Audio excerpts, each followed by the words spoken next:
Welcome to Creativity and the Paranormal Halloween edition, as you can see. And I am so happy to be here with paranormal author Kerrie Faye. Hello, Kerrie. Hi, it's good to see you again. Thank you. Now, I am dressed up as your basic hostess, YouTube hostess witch, and you are. I am dressed up as a wolf. It's a nod to what's going to be happening in book 2 of Dead Girl, Oh. and also a short story that's coming out in an anthology here in October. I wrote a story with a vampire and a werewolf that get together. That is great. And you are the most adorable wolf I've ever seen. Thank you. So we're going to be talking about, oh my goodness, what have I here? There's a book by Kerrie Faye called Dead I'll Girl. be darned. Look what I have here. All right. And you signed this for me. You signed this for me Yes, at yes. Thriller Fest Writers Conference, the end of last Uh-huh. May in New York City. That's And you're right. a debut author with Wild Rose Press, and my books are with Wild Rose Press as well. So Yeah. we have that fellowship, that sisterhood, shall you say? Yeah. So Yeah. also another little intro thing here. I have a spooky mug for our show. Oh, the lights are bad. It's a haunted mansion, Yes. and Yes. the thing broke off. I had to put super glue on it, but it stayed Uh, for years. So there you go. I love it. How cute is that? Do you have a spooky mug with you today, or No, I have a that's okay? boring water mug jug. Oh, that's okay. You have wolf ears on your head. So I have a little bonus. I discovered my local Barnes and Noble here. I moved like a few months ago to this area. And Oh, this that's is right. a pen, but it's Frankenstein, as you can see. And Yeah. he boxes and Oh, his eyes light up. It's really amazing. So nice. yeah, that's it. Fun stuff, fun Halloween stuff, you know. It So is the I season. am going to introduce you to our audience here. So I'm going to read from your Amazon page, and Okay. here's what it says about the author Kerrie Faye. Kerrie Faye writes genre-blending fantasy that brings light to the dark, one fierce heroine at a time. Her award-winning debut novel, Dead Girl, published early 2024 by Wild Rose Press, the young adult paranormal thriller is the first installment in a planned series. At its core, the book is an underdog story that is a roller coaster of suspense, supernatural intrigue, and includes themes of self-discovery and acceptance. The Kentucky native now resides near the Rocky Mountains in Colorado, where there is far less humidity, but not nearly enough barbecue or sweet tea. Oh, and you were gonna say, oh wait, I'll ask you about, you said the wolf costume goes with book 2, but we'll get to that. So, Yeah. Yeah. Yeah. Yeah. and then here is some information on Dead Girl. It is, well, first I want to say a quote that is a great review by New York Times bestselling author Wendy Higgins. Fascinating premise with mysteries that keep you turning the pages after bedtime. Oh, that's Yeah. nice. Okay, so Dead Girl. Dying has its perks, mostly. Bullied teen Ember O'Neill goes from the weird girl to the tyrant of her school when she is resurrected from a deadly prank. Now, secretly supernatural, she dethrones the school drama queen and snags the hot new guy. But her reign is at risk when a heretical sect, sends an assassin to eliminate her. Ember must expose her powers, potentially losing all she has gained, in order to save herself and her friends as her killer closes in. Oh my goodness. Okay. No, that is really wonderful. I love the premise too. She's resurrected from a deadly prank, and this Yeah. this, catapults her into this Mhm. scenario. So tell me about, sorry, I have bangs in my eyes. Tell me about your wolf costume that relates to book 2, sequel to Dead Girl, the next in the series. That's right. Right now, I don't have a title for it yet, but not to give any spoilers away, but she's still trying to figure out where and how her powers came from. And she Mm. learns something about her heritage that leads her to New Orleans. So in book Oh. 2, we end up in New Orleans and she discovers that there's other supernatural beings beyond just what she is. And Oh, so they okay. come into play as she discovers and learns more about who she is. Oh, that sounds wonderful. And it There, flows right there, into it, right? I was gonna say there might be a werewolf. Perfect, perfect costume for that. So let me ask you the first question of our Mhm. interview here. So Sure. what is it about the paranormal realm that inspires you to write in that genre? Ooh, what about the paranormal realm that you know what? That attracts you? I've always been attracted to the unknown or the what if. Mm, I'm a Christian and some people don't put the two together, but I do believe there's an afterlife that our soul goes somewhere beyond this mhm. plane. And that opens up Yeah. the door to, what does happen after you die? Or are there beings in another plane that are coming here? Like it just opens the door wide open to, Yeah. the paranormal universe. And so I'm like, demons and that whole thing, like I can really get into it and nerd out on it.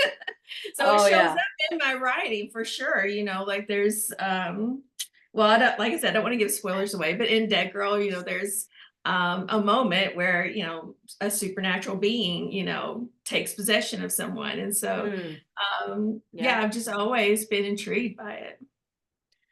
Yeah, and it's funny because sorry, I have a little allergy if I touch my nose. But I took a pill. But it's gosh. Okay, well, one of my favorite movies with Jodie Foster, oh gosh, the name of it just went past me. I'm the worst with names and Contact. titles. Well, Oh, Contact. Contact. Yeah, yeah, yeah. Okay, so that was a fabulous movie, and she, Mhm. contacts through the sound the other beings from another planet and comes back from this realm and everything. And then they say, "Do you think there's really aliens out there?" And then she says, "Well, if it's just there's a whole universe out there, and if it's just us, isn't that a waste of space?" And I kind of Right. feel like that about what you were just describing about the Yeah. spiritual realm. I mean, is it just planet Earth? That's kind of small, you know? Right. Yeah. So, Yeah. yeah, I'm with you on that. But I want to know if you have a favorite paranormal movie or TV show now and or growing up. Yeah. So I had to do a little bit of a Google hunt because I was like, what show or movie did like kind of kicked off my, enjoyment of the genre? And I think it goes all the way back. I'm going to age myself here, but I think it goes Okay. all the way back to the late 1980s. It was a TV show series called Amazing Stories. Oh, And yes, yes. does that ring a bell? Okay. Oh, I used to watch it. Yeah, Okay, yeah. I yeah, think I think that show might have triggered that little seedling, that grew into where I'm at now because I yeah, enjoyed that exploration of the what if. I'm not into like horror, but I remember some of those shows like really scaring me. But when you're a kid, you're just like, yeah, ooh, give yeah. me more, you know. But I I think know. that show kind of kicked it off for me. And then, as I got older and started, reading more into the genre, then there's like, like you mentioned, Wendy Higgins, like she's one of my favorites. Like there's a lot of Yeah. paranormal romance authors that, I really enjoy who still inspire me today. So Right, right. I think it's that kind of storytelling just continues to grow and it'll never go away. You know? no, that's one of the sayings that vampires never die. Yeah, that's true. Literally, they It never die. You it's can't get enough. right. It's doubly true, right? Yeah, yeah, yeah. Um, so I have to ask again, Hmm. have you ever seen a ghost or experienced something unusual? Yeah, totally. I think Ooh. for me, my situation, for me, it's never been anything scary. It's been more the unexplained. Oh, okay. And I have several things that have happened. And that's why, I can say with confidence that I know that there is life beyond this. And one of the things, I don't know, have you ever heard of James von Prague? Oh, yeah, Um, yeah, yeah, He's a medium, yeah, yeah. and he's written several books. And I think Talking to Heaven is like one of them that was popular, like maybe the 90s or something like that, Yeah. maybe early 2000s. Anyway, so I first saw him on Oprah. He did some kind of Uh-huh. show with her. And then not too long ago, we were living in Florida and he came to one of the theaters there and did a show. Mm. Oh, okay. And so we didn't expect anything if my husband was with me, we didn't expect anything to happen.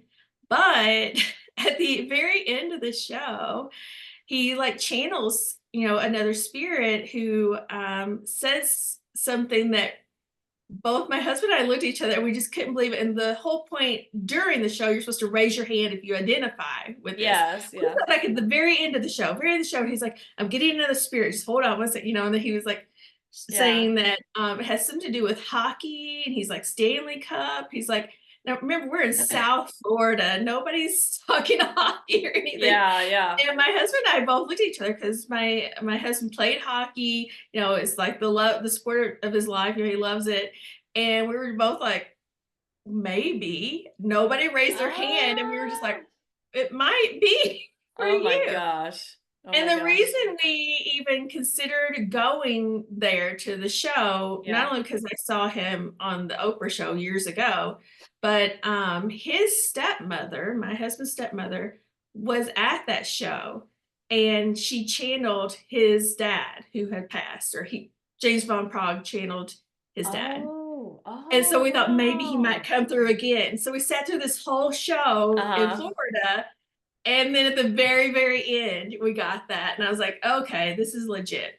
So was it, had he, I'm just trying to ask, did your husband, now he played hockey, but did he have a relative in the past that won the Stanley Cup or was a fan of the Stanley Cup or? No, Oh, it's okay. just, yeah, it was just like a symbol for But yeah, hockey. because he's the hockey guy, you know. Oh, and Yeah, that's, and yeah, you were, and then you had had the channeling before. Oh, that is so cool. Yeah, yeah. it's exactly those little signs sometimes, or Mhm. big signs, are the Yeah, things that really move you, you know. That is so right. fabulous. Yeah, Yeah. I do remember him. He had a TV show too, years ago. Did he? I didn't even know. Yeah. Kind of like the John Edwards show, you know. Okay, But yeah. oh, I want to throw this one out. Hmm. What advice would you give to an aspiring writer, perhaps someone preparing their their manuscript to get ready to pitch to an agent or a publisher? What kind of advice would I give someone who is looking to get published, about to get their main? I would say 1,000 times, like I couldn't emphasize it more. Read your story aloud Oh, okay. before Right. you even go there, because Uh-huh. I know reading something over and over again, you think you've caught everything. And then you read Yeah. a sentence loud, and it's like, usually for me, it's like an article like and or the, like I will, Uh-huh. yeah, like I will, when I'm reading, my brain will supply the word that's not even there on the page. Oh, So yes. I read it aloud, I have to slow down and I actually realize, oh, I don't have the word the there the whole time. Yeah. It's like, so definitely read Yeah. it aloud over and over again. Definitely be brave and have other friends like read it too.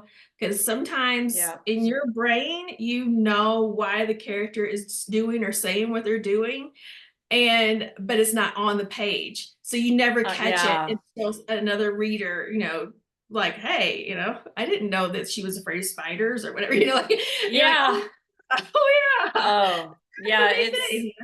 it's so important because I mean, many writers are obviously very visual. They're seeing the story in their head. So putting it on the page, you want to make sure everything that is in your head is on the page and with grammar. Right? Yeah, You yeah. know, Those yeah. would be two major things. And then, like when it comes to querying, I was kind of the oddball. I didn't stick in the trenches very long. I Yeah. didn't understand the process. I was just kind of brave or stupid. I don't know which. But I was just like, let's do this. And I didn't really do a whole lot of research. So I didn't know querying, especially after the pandemic, was taking so long. And so if Oh, I didn't hear from someone like in 30 days, I was like, well, guess you're not interested, on to the next one. So I right. only spent a few months in the query trenches. And I would say now that I've been in the industry for, a couple of years now, I'm like, okay, I would tell someone, be patient. Yes. Yes. Well, if you kept going, you must have gotten a lot of them out there. Well, yeah, like I just was just like, shoot your shot. I was just like, wherever, Right, right, but I right. should have waited to hear back and I should have given it more time and I didn't. I think it all Oh, worked out like it sorry should have. about that. Oh, there's our friend. Yes, that is, which one is that? That's Vivian Lee. Audrey Oh, Hepburn's around here somewhere. oh, nice. Anyway, I tried to put them away, but they would not be put away. Go, baby. That's okay with me. I Anyway. love animals. Oh, That's good. See, you do. You're a wolf. You love animals. might But like to have a bite or two. oh my gosh, I didn't even see that till now. Yeah. That is excellent. Oh, yes. Did you enjoy dinner? Yes, I did. That is so cool. Thank you so much for doing that. Halloween and all. But Yeah. my next question is, when you were going through your process, did you have any naysayers around, and what advice would you give to people? I just added this question, a few months ago. And maybe you don't, which is great, but you know how sometimes people can be a little, talking down or jealous, no names or anything, but it's something Yeah. that we all deal with. And I'm not trying to be, call anyone Mhm. out or be a gossip or anything like that. It's Right. just a issue that I don't think gets talked about enough. Yeah, for me, I think I was my own worst critic. You know You what were I your mean? own naysayer. Yeah, like what are you thinking? It's not like I've been writing for years, like I just kind of got into my own head, well, like I said, if they didn't respond in 30 days, I was like, well, they're just not interested. Like I just kind of Yeah, was my own worst critic in that way. that can happen. Yeah, like I didn't really have anybody in my ear saying you shouldn't do this, Oh, that's but good. it That's was good. it was me, trying to compare. It's just, which I don't recommend. It was me comparing something I wrote to like something that's already on the shelf, like at one of the stores. Like something that's been on the shelf has gone through, multiple Right, rounds of right. edits. And Yeah, like I would, like I said, I'd catch mistakes after I thought I was done revising, and I'm like, how, like you just get in your head, like, I'm yeah, not good enough. And I just kind of had to like be brave, like I said, or be stupid and just like go for it. And like I was like, what's the worst that could happen? I get rejected. Okay, I'm still me. yeah. Worse off than you were the day before, and now here Right. you are, an award-winning Yeah. author. Yeah. What was Yeah. the award? What was the award? From It where? was second place for Reader's Choice. It's the Silver Award Oh, for nice. best teen book. Yeah. Oh my Yeah. God, congratulations. Yeah. I got a finalist with them for Bay of Darkness years ago. Oh, nice. Yeah. Yeah, Yeah. yeah. If you ever want, you can go down to Miami to the awards ceremony, because they said they take people from whatever year even if you won 10 years ago, you can go. And I did it because my friend lives down there. And you get on Yeah. stage, you hold up your book, and the guy shakes your hand, and you can take a Oh, picture and stuff. fun. Yeah, yeah. So if you ever feel Yeah. like going down to Miami to do the Reader's Right. Choice Awards ceremony. Yeah, for sure. I would love to Yeah. go back to Florida, maybe hit Disney on the way. Yeah, there you go. See, make a whole trip of it, right? Yeah. Yeah. So, Yeah. Yeah. Well, we just have a few moments left. Any last thoughts or anything you wanted to comment on? Well, I will give another plug out to the anthology. It's the Yes. Fantasy, Futuristic, and Paranormal Romance Writers of America. Hopefully, I didn't butcher that. Oh, no, it sounds perfect. It's coming out in October 22nd. Is titled The Secrets We Keep. It's my Okay. first time writing an adult paranormal thriller. Okay. So there is some spice in it. My story is called Unholy Union. So Unholy Union. yes, Okay. yeah. Ooh, now I'm already intrigued. Yeah. Yeah, she's a horny werewolf in Moonlust, who teams up with a celibate vampire to find the Wow. killer of the people in her pack. So, Oh my yeah. God, that is great. You've already got so much going on right there. Celibate vampire. I love it. Yeah. And then she's a moonlust. You know, wow, I'd love to see that play out. Well, So it's it happens. so when I put notes below our video, I'm gonna have your website, and if someone clicks on that, they'll also get the link for the anthology, right? When they When it click on comes my out. website, yeah, I was gonna say not quite yet. They Okay. are, I forget, October 5th is when they're letting us start to actually promote, and Okay. that's when I'll have a link up. So I'm not sure when you're gonna air this, but Oh, this will actually, I've already lined up everything. This will go out Friday, October 18th. oh, perfect, So great. it'll be in the link. Yeah, Perfect. yeah. Well, everyone, thank you so much for joining us today. And I just want to say have a wonderful spooky season and happy Halloween. Thanks, Bye. Kerrie. Thank you for having me. Oh, of course. Bye.